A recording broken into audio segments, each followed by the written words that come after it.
बात अगर मतलब की हो तो सब समझ जाते हैं। बात अगर मतलब की हो तो सब समझ जाते हैं, लेकिन बातों का मतलब समझना किसी किसी को आता है। हेलो स्टूडेंट, आज मैं आपको बीए द्वितीय वर्ष, ध्यान दीजिएगा, बीए द्वितीय वर्ष के चतुर्थ सेमेस्टर का जो पेपर हुआ है 2023 में, हिंदी अनुवाद, पेपर का नाम क्या है? हिंदी अनुवाद। और ये ध्यान दीजिएगा, जिसका मेजर विषय हिंदी होगा तो उनका पेपर कैसे आया था, क्योंकि अब अभी जो है आपका तृतीय सेमेस्टर का इम्तहान हो चुका है, आप चतुर्थ सेमेस्टर में आ चुके हैं।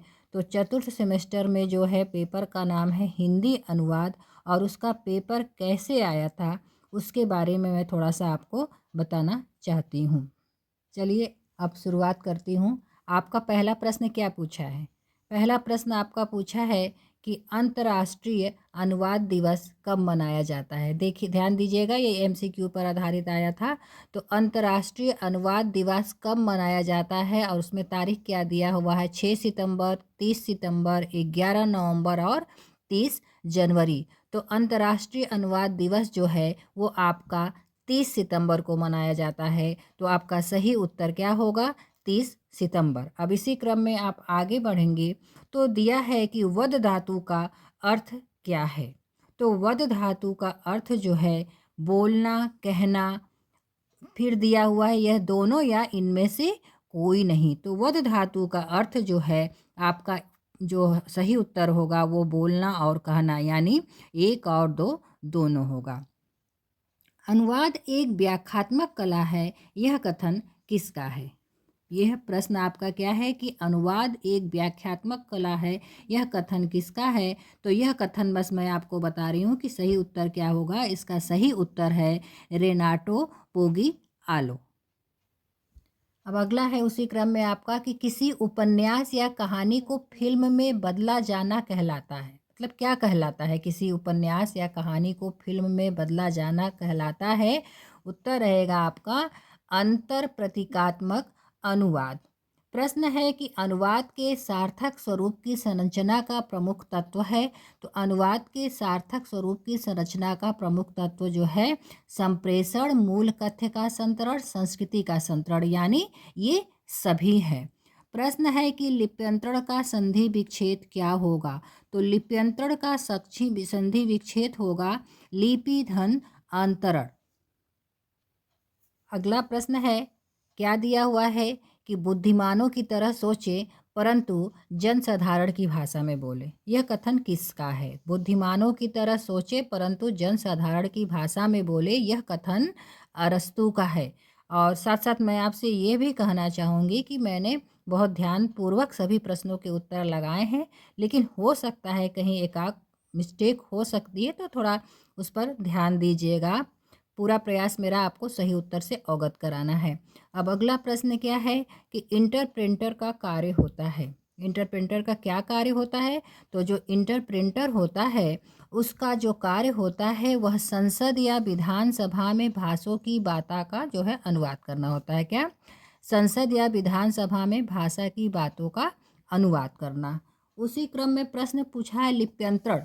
जब आप किताब पढ़ेंगे तो आपको समझ में आएगा। लिप्यंतरण का मतलब होता है लिपि, एक लिपि से दूसरी लिपि में जो अनुवाद होता है उसे लिप्यंतरण कहते हैं। तो लिप्यंतरण शब्द के उत्तरार्ध में किसकी ध्वनि इंगित होती है? तो परिवर्तन की ध्वनि जो है वह इंगित होती है।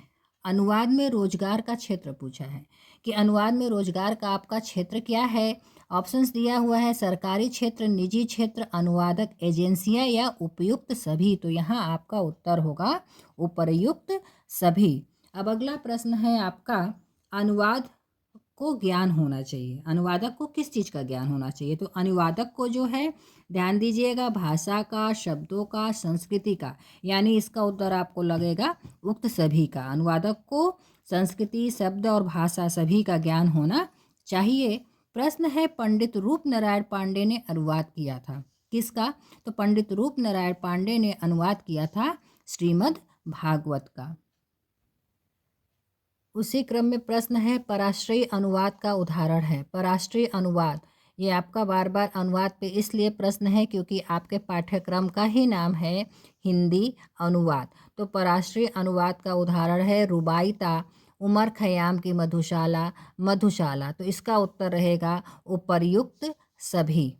दो भाषाओं के ज्ञान की स्थिति द्विभाषिक है, यह कथन किसका है? तो यह कथन जो है हॉगेन का है। अनुवाद का प्रकार है, अनुवाद के प्रकार क्या क्या हैं? तो अनुवाद का प्रकार है, 4 ऑप्शंस है, पाठ्य विस्तार, भाषा स्तर, श्रेणीबद्ध, उपयुक्त सभी। तो अनुवाद के जो प्रकार हैं उपयुक्त सभी हैं। निज भाषा उन्नति है, सब उन्नति को मूल, निज बिन निज भाषा ज्ञान के मिटत नहीं है कुसूल। यह दोहा किसका है? ये आप सभी जानते होंगे। ये दोहा जो है भारतेंदु हरिश्चंद्र का है। डॉक्टर भोलानाथ तिवारी के अनुसार अनुवाद के चरण हैं। देखिए सबने अनुवाद के चरण अलग अलग बताया है। तो जब आपसे पूछा जाए कि डॉक्टर भोलानाथ तिवारी के अनुसार अनुवाद के चरण हैं, तो मूल, पाठ बोधन, विश्लेषण, भाषांतरण, उपर्युक्त सभी। तो इसमें आपका उत्तर रहेगा उपर्युक्त सभी। गीता का हिंदी अनुवाद किसने किया था? तो देखिए ध्यान दीजिएगा, गीता का हिंदी अनुवाद किसने किया था? हखलभ, भगवान दास, आनंद राम या उपयुक्त सभी? तो आपका उत्तर रहेगा कि उपयुक्त सभी ने, अर्थात इन सभी ने गीता का हिंदी अनुवाद किया था। संसार की सभी भाषाओं के कोश ज़्यादातर कैसे होते हैं? ये ध्यान दीजिएगा। तो संसार की सभी भाषाओं के कोश जो होते हैं वर्णानुक्रम के अनुसार होते हैं, वर्णानुक्रम के अनुसार।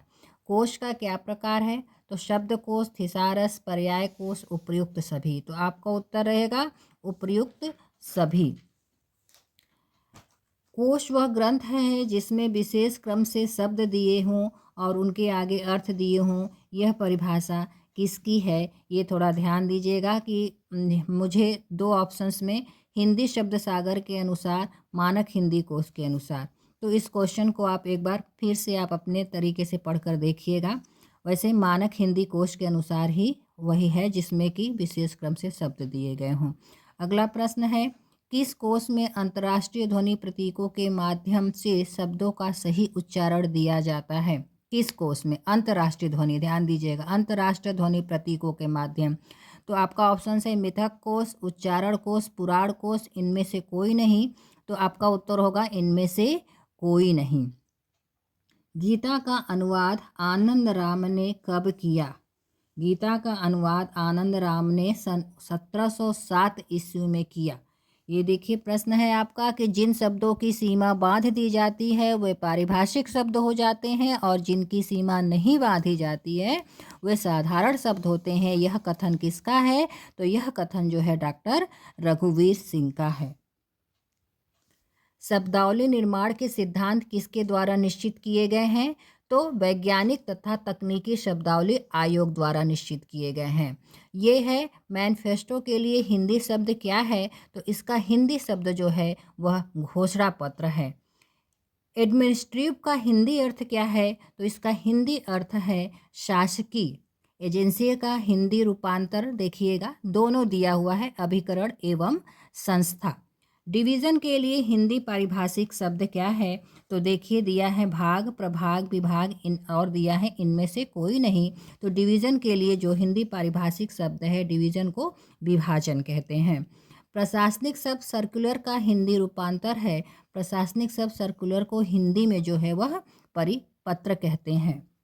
उसी क्रम में अगला शब्द है पुनरीक्षण। शब्द का अर्थ है फिर से देखना। कामायनी के लज्जा सर्ग को तेलुगु भाषा में अवरोधम कहा जाता है। एजेंडा के लिए हिंदी शब्द कार्यसूची है। समीक्षा के प्रकार आपके ए और दो दोनों रहेंगे।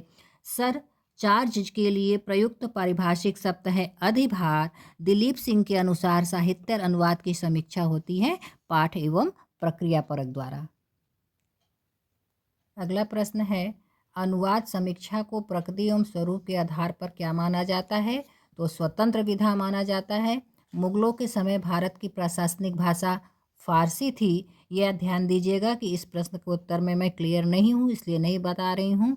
अगला प्रश्न है संविधान के किस अनुच्छेद के अनुसार देवनागरी में लिखित हिंदी भारत संघ की राजभाषा है, तो अनुच्छेद 343 में हिंदी भारत संघ की राजभाषा है। प्रश्न है आपका, अनुवाद समीक्षा के लिए अंग्रेजी में प्रयुक्त शब्द क्या है? तो ध्यान दीजिएगा, क्रिटिसिज्म और रिव्यू दोनों जो है अनुवाद समीक्षा के लिए प्रयोग किए जाते हैं।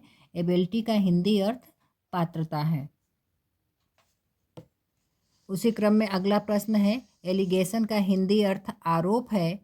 आलेख को अंग्रेजी में क्या कहते हैं? तो राइटिंग ड्राफ्ट दिया हो तो इनमें से कोई नहीं लगेगा। अगला प्रश्न है, कॉन्फिडेंशियल को हिंदी में क्या कहते हैं? तो गोपनीय। पेशगी शब्द जो है आपका अरबी और फारसी का है। अनुवाद मूल्यांकन का आधार क्या है? तो अनुवाद मूल्यांकन का आधार क्लोज परीक्षण, बोधन, सस्वर पाठ सभी है। आम आदमी की बैंक पर निर्भरता वाली सरकारी योजना जो है वह जन धन योजना है। उसी क्रम में आपका प्रश्न है, बैंकिंग अनुवाद पाठ का नाम है। तो डेड मनी का हिंदी अर्थ जो है वह निष्क्रिय धन होता है। अब प्रश्न पूछा है कि दो संस्कृत शब्द जो बैंकिंग में प्रयोग किए जाते हैं, तो दो संस्कृत शब्द आपका जो है यह स्वामित्व व धारक है। अगला प्रश्न है उसी क्रम में, बैंकिंग साहित्य में प्रयुक्त दो संकर शब्द बताइए। तो दो संकर शब्द आपका एक खाता धारक है और एक शब्द है शेष बाकी। ध्यान दीजिएगा, 75 क्वेश्चन आए हुए हैं। मैंने 50 से लेके 52 तक प्रश्नों के उत्तर आपको बता दिए हैं, जिससे आपको परीक्षा देने में आसानी हो। तो आज के लिए इतना ही। आशा करती हूँ कि आपका जो है हिंदी अनुवाद का जो पेपर होगा उसे हल करने में मेरा ये वीडियो आपकी सहायता करेगा। धन्यवाद।